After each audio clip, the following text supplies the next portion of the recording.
चल जइबे जाना गंगा जिला के बारे में बोलबे सीधा बोली मारा दे बसाना से चल जइबे जाना जिला के बारे में बोलबे सीधा बोली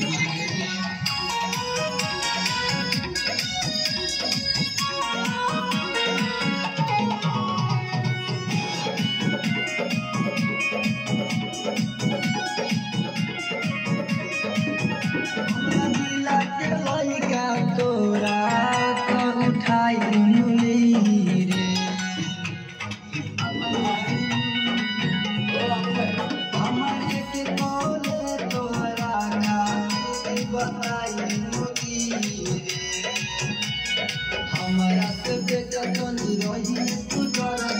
हमारा से बेटा तू रही तू डर मारा दे बौसान से तो चले जइबे जाना तोरा जिला के बारे में बोलबे सीधा बोली मारा दे बौसान से तो चले जइबे जाना तोरा जिला के बारे में बोलबे सीधा बोली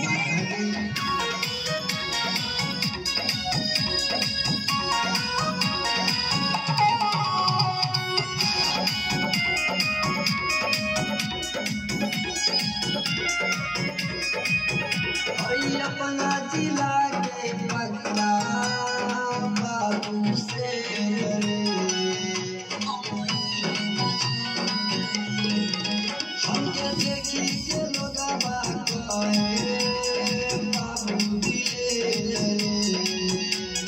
सलाम राजा तो के कहे रे बात सना तुरे सलवा तो के समझियो बात मारा दे बौसान से त चले जइबे जाना हमरा जिला के बारे में बोलबे सीधा बोली मारा दे बौसान से त चले जइबे जाना हमरा जिला के बारे में बोलबे सीधा बोली रिकॉर्डिंग स्टूडियो सरस्वती।